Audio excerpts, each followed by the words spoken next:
Let's talk some solar lead generation strategies.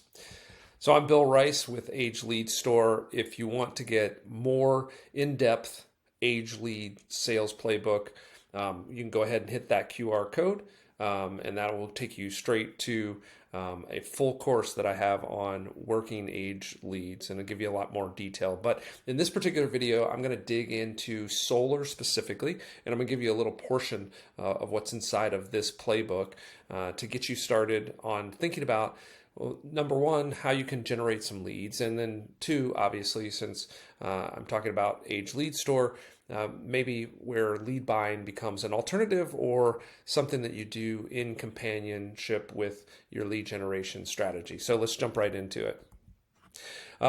Like I said, my name is Bill Rice. I know we're in kind of a messy market right now, so this is always useful. I've been in this business for 20 plus years, doing a variety of different lead generation as well as sales in a whole bunch of different verticals, mortgage, insurance, final expense, solar. So a lot of experience here in a lot of messy markets. And so what I'm going to show you today is some lead generation strategies and tactics that will work in any sort of market, and then of course are appropriate to kind of what's going on today and what's working, and probably is going to reshape some of the things that you're doing today or have done in the past, because sales, quite honestly, is changing a lot, right? So just getting a list and of names and phone numbers and pounding the phone, dialing for dollars, is really not working as effectively. So now this sales role is kind of a blended marketing and sales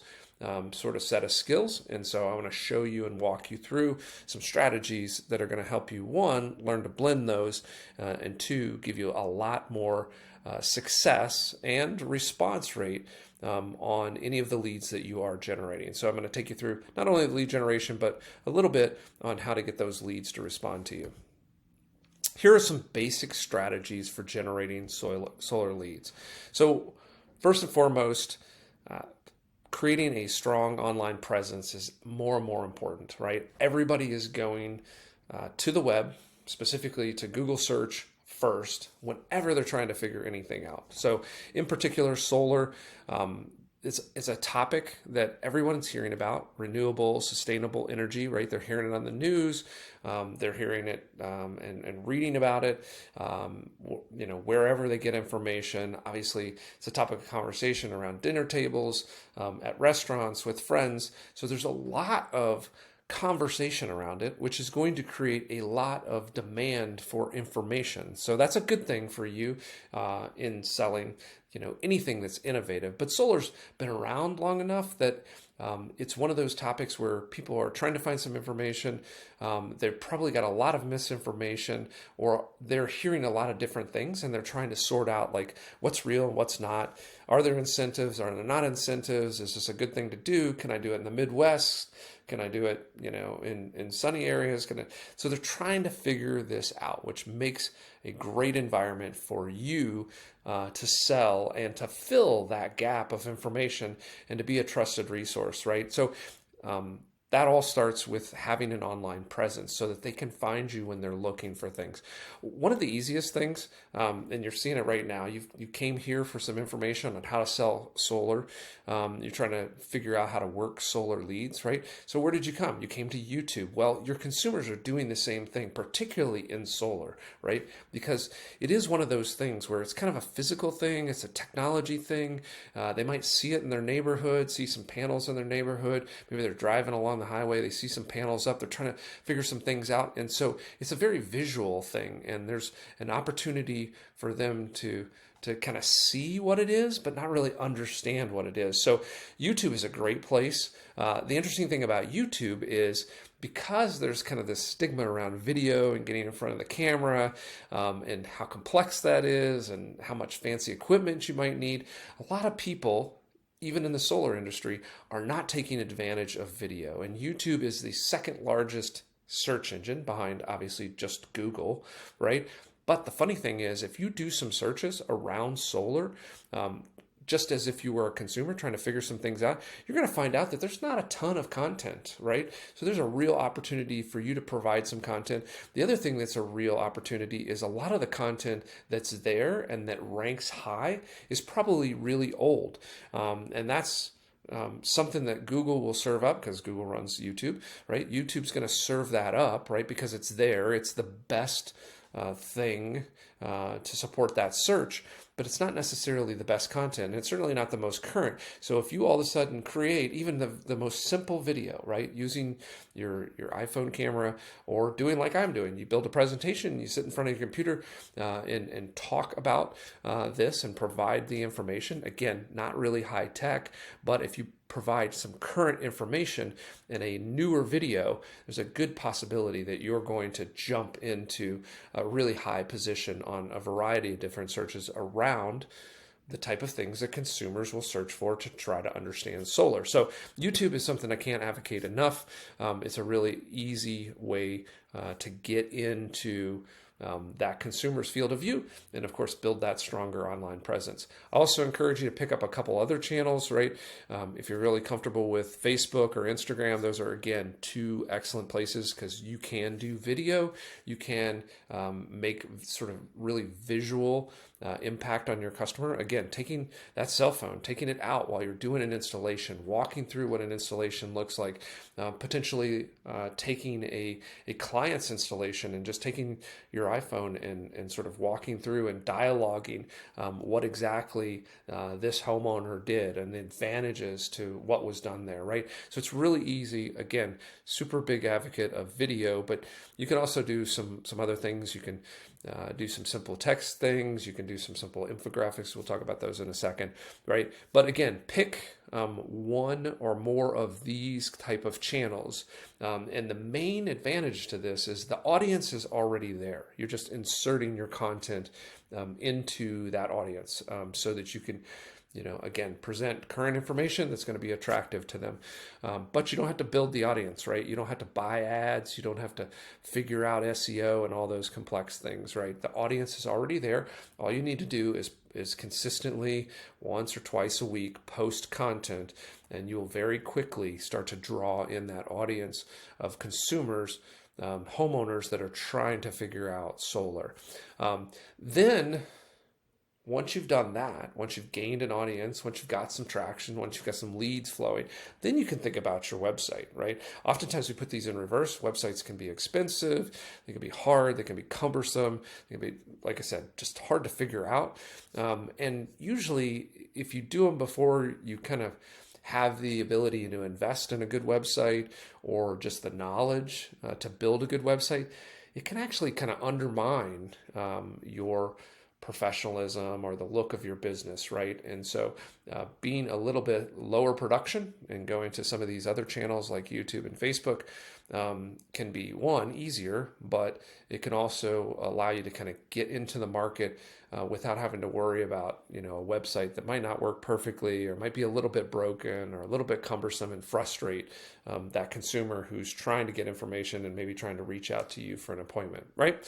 Or again, you can always take the shortcut. You can buy leads. So what we're talking about today is how to sort of figure out some of that solar marketing. But you can, again, always take the shortcut and you can just simply buy the finished product, the actual lead, right? All the marketing's done for you. People have filled out a form and said, hey, I'm interested. I want more information. And that's what a lead that you would buy is, right? It's somebody who's a hand raiser, who's already said, I'm looking for information. All you have to do at that point is simply sell, provide the information back, right? So that's always the easy button and maybe the best place to start. But I want to fully inform you of the options in lead generation and how to do it. Second step, and we sort of talked about it a little bit, content is everything, right? So creating content that supports that information that the consumer is trying to figure out, that gap in understanding or where they're trying to verify something that they've heard, or just figure out like what are the steps to go through and what is the potential, particularly in the case of solar, what is that cost, right? Are there incentives? Can I lower that cost? Will it ultimately produce a savings for me or a lower utility bill? All of those things are burning questions that you can easily solve with producing just a little bit of content. And again, you don't have to get fancy, right? You can do video. Again, these iPhones and phones, the cameras on them, the video capability is better than half the cameras you can buy. So just use that, right? Talk into it. Build a presentation like this.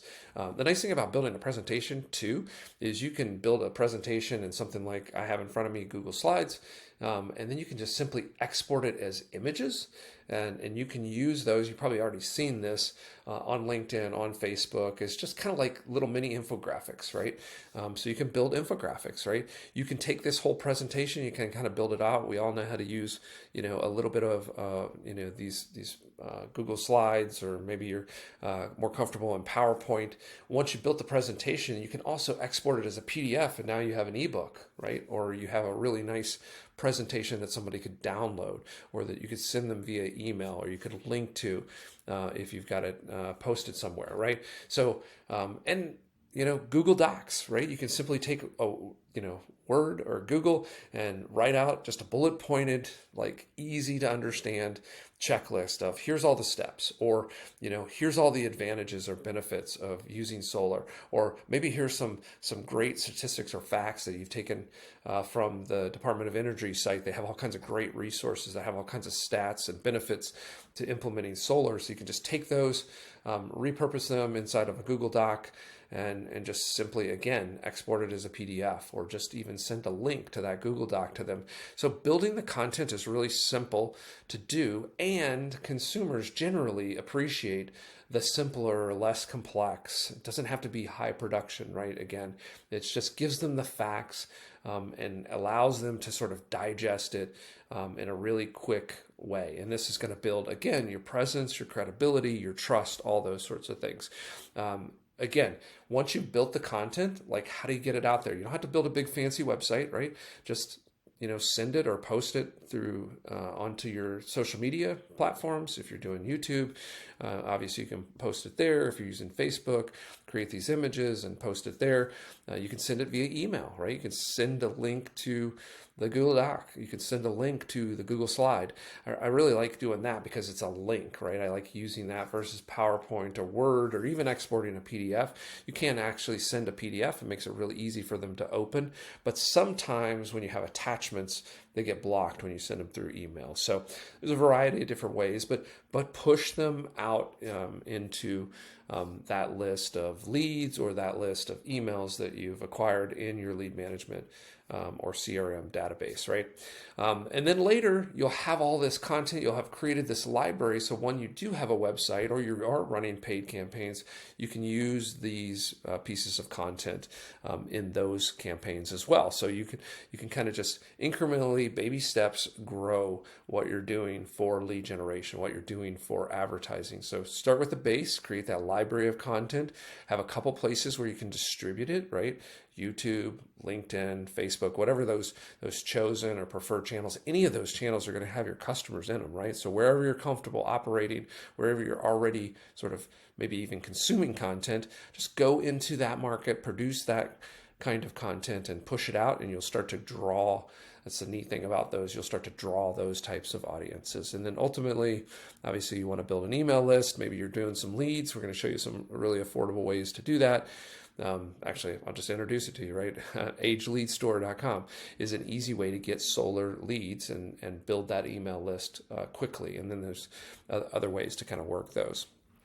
Here's some more advanced tactics. And I say advanced because they're either more complicated, they need more skill, or they just simply take some advertising budget, right? So these are things that I would suggest that you do as a second or third order, right? So if I were building if I were getting into the solar business brand new, or maybe I've even been in the business for a while and I've got a nice database of things, people in there, or maybe what I've done in the past as far as referrals isn't working so well.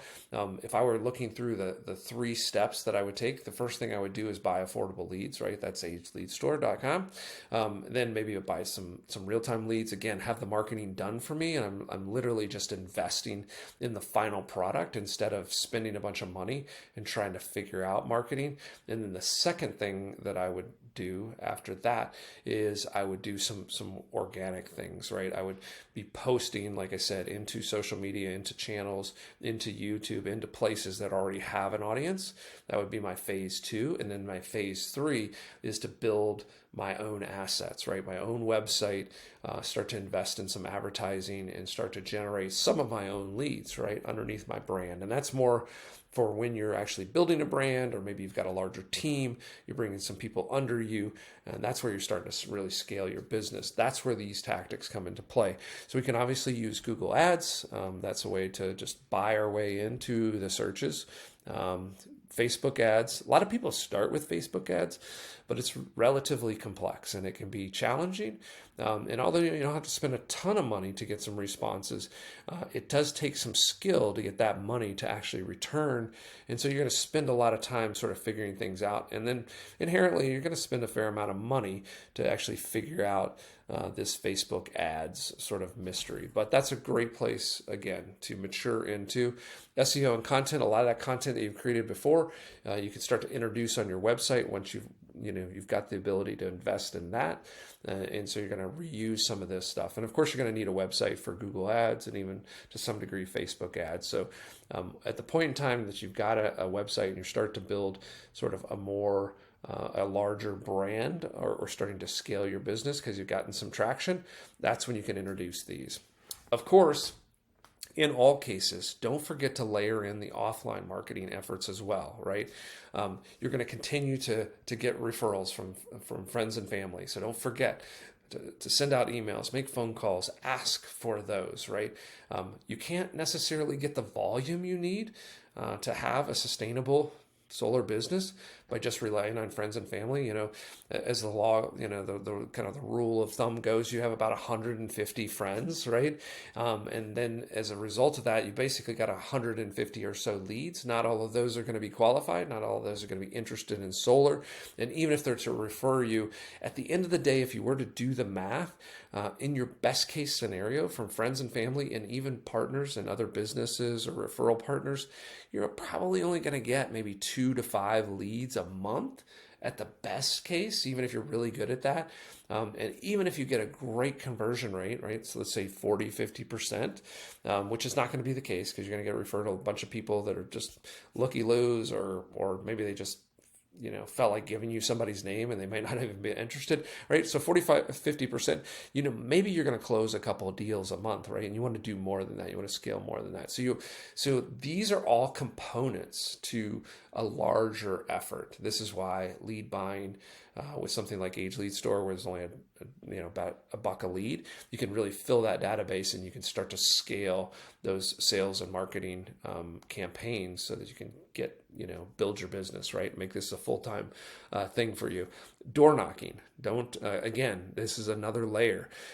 If you were to buy leads from Age Lead Store, you're going to get addresses, but even as you're building your lead database and your CRM, make sure that you get addresses in there because it is really effective to do some door knocking. Even without addresses, if you go and survey a few of the different neighborhoods that you think are going to be a good fit for solar, you can even do this on, from Google Earth or whatever, take a look and find a few neighborhoods who have a few solar installations, right? And you can leverage that, right? So if there are solar installations inside of that neighborhood and you think the neighborhood is a good fit, then that's a leverage point, right? You can reference that. You can point to it. There's probably been conversation because those are all neighbors and friends, right? So if you find a couple of those, then door knocking can be really effective. Even if you don't have a good list, you can just kind of go through those neighborhoods and try to create leads and build your list in that way. So don't discount door knocking.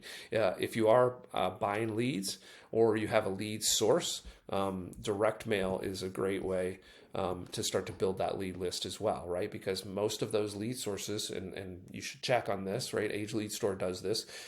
You can get addresses with those leads, and normally they come with them, right? So ideally, a good lead from any sort of lead source will provide you name, email, phone numbers, hopefully multiple phone numbers, and then of course address, right?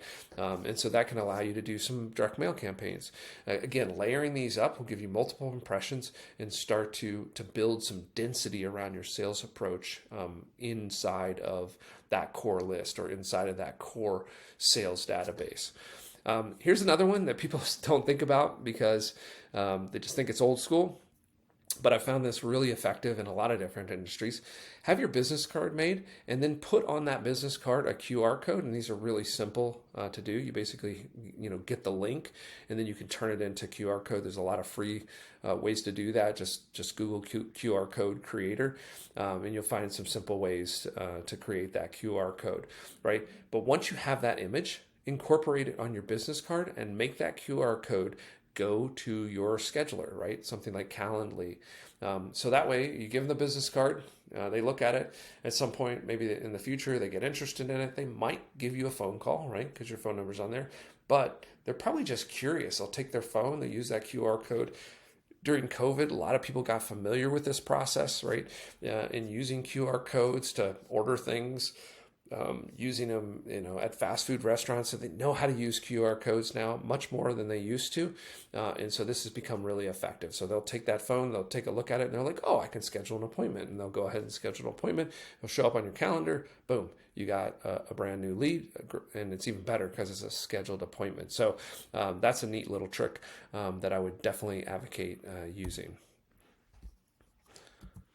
All right. So those are a whole bunch of different ideas for generating solar leads. Now let's talk just real briefly about what we need to do to turn those leads into closed deals, right? So whether you're lead buying or you're generating them on your own, this methodology is really effective at doing good follow-up and turning those leads into deals. All right, so this is kind of the full flow, right? And it's really good to sit down with pen and paper and then write this out, right? Sort of map this out. What you think is the ideal sales cadence, right? And here's one that I suggest, right? You get one, you're going to immediately make an outbound phone call, send an email, maybe a text message, you're going to follow up a couple days later, you're going to leave a voicemail. So anyway, whatever you think that ideal sales cadence is, go ahead and draw it out, map it out, right? All the different steps on here, and then look at those steps. And you may do it manually at first with all of the leads on your list, and you need to sort of account for them inside of your CRM. Ideally, you are using a CRM. That'll make it much easier to do. But also inside of that CRM, a lot of these steps can actually be automated, right? You can do drip email campaigns, right? You can create automated reminders to build that call queue based on things that are happening, right? So once you have this written out, once you have it mapped out as to what you think is sort of the ideal flow from lead receipt all the way to what it's going to take to close an individual solar installation, right? Go ahead and map that out, draw it out, draw a little picture. It doesn't have to be perfect, doesn't have to be pretty, and then map that into or set that up inside of your CRM system and see how much of that you can automate. This is kind of like a simple way to look at a CRM. The way I like to set up any CRMs, and most of them allow you to do this, is to kind of create this status system, right? So I have a new lead stage, I have a scheduled appointment stage, I have an application or an installation, whatever. It's kind of that incremental step. Maybe I have a scheduled appointment, whatever that incremental step is. Maybe I've taken in some information as to what an installation would look like for them, and then ultimately I would, this could kind of be my closing status. And then I'll have a few other statuses where things didn't go as I wanted them to do, right? So maybe there's a no-show on an appointment status. Maybe, hey, I have a bad phone number, but I want to continue to work on it because I think the email might be okay, right? So we have some of these exception statuses so I can put things that are not going perfectly. And this is really great for automation, right? When something happens like this, I don't want to spend a lot of time and effort on it because something something's gone wrong. This is probably not my hottest lead anymore. That's what I turn my automation loose on, right? I'm going to have just regular emails that are going to go out every few days or once a month, or sort of check in on them and see if I can get them to re-engage and come back alive, or maybe their priorities have changed.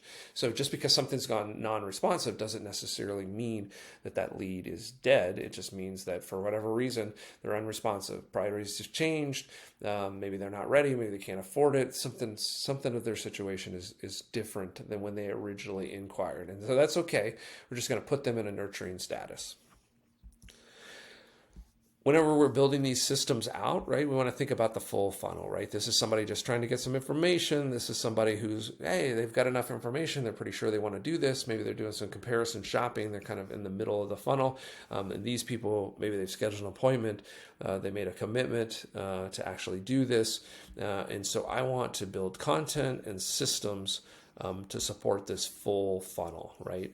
And so here's some ideas on how to do that, right? This is where my sales cadences work in. Bottom of the funnel, I'm really relying on my lead management and my CRM system to make sure I'm following up, making sure that they're moving forward to that final decision, right? And then I might do something like marketing automation or email newsletters, just kind of covering all that top of funnel, giving them information, sending them content, just kind of keeping them warm until they're ready to engage. Sales cadences, again, I'll touch on each of these just real quickly, is how to build the actual system and to actually build how these things work. Sales cadences, I like to just, like I said, write out my different statuses and determine, largely this is drip email, determining what I want to do and how often I want to do it. Then I want to actually write the individual pieces of communication, right? So this could be text messages, which I have displayed here. You would do this with email. You would script voicemails, because a lot of your call activity is going to end up in voicemails. Make sure you script that so it's clean. A lot of those voicemails are going, voice to text anyway, so they're going to be reading them. So a lot of those scripts are going to just look like a text message, right? And the nice thing is they work like a text message, right? Because when you make that phone call and you leave that voicemail, if it's highly scripted, it's going to come through clean. It's going to get translated into text. It's going to go right to that notification screen, and that's going to get read with the same frequency and urgency that a text message will, even if it's from a stranger, right? Because it's going to go right to the notification.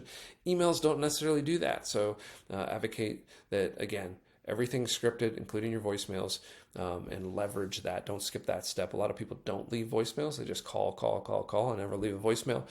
Don't use that sort of straight through opportunity. Text messages work the same way, but there's a lot of rules around that. So make sure that your compliance and text and legal are okay with texting.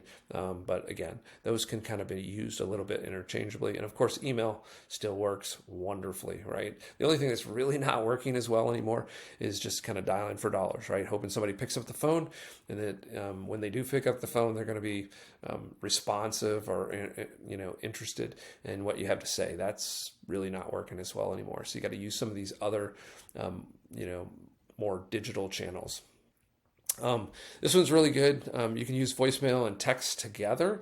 You can also use voicemail and email together, right? Leaving that voicemail, it's going to go straight through. Tell them, hey, you don't have to call me back. Just take a look at the text I'm getting ready to text you.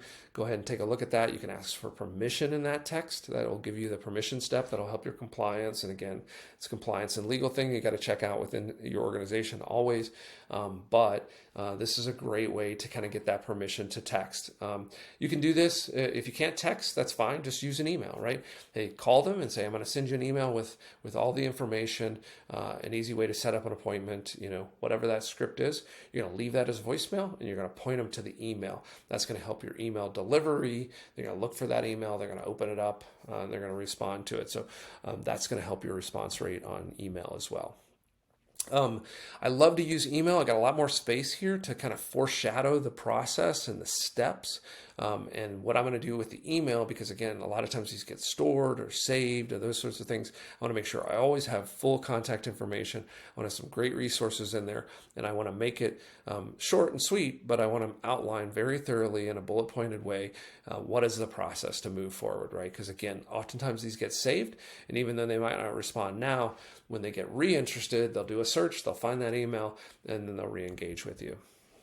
Lead nurturing. This is another great way to sort of just get these folks re-engaged, but it's completely automated, right? And so you're going to do this on the nurturing side. You're going to do this in an automated way and set it up and just run it. So when you move people into that nurturing stage or status, you're just going to let it run. And then as the content does its thing, and once they get sort of re-engaged or interested or something, triggered in them, they'll just re-engage, and then you're going to see that re-engagement, and then you can pick them up like a fresh lead. Right.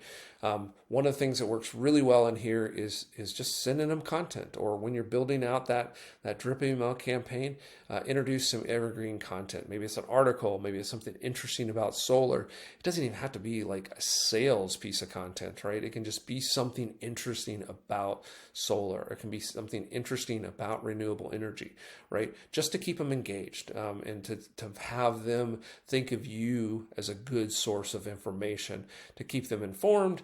And then, of course, as things change, you can keep them updated, right? If there's new incentives or there's changes in what the government's doing around these things, energy is great, right? There's always news in energy.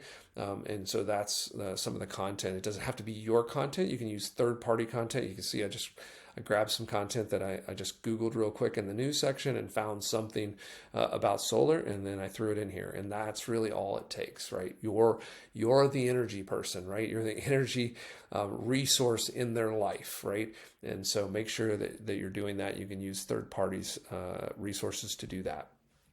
Email marketing, again, you can do kind of the drip email thing, or you can just start to build a newsletter.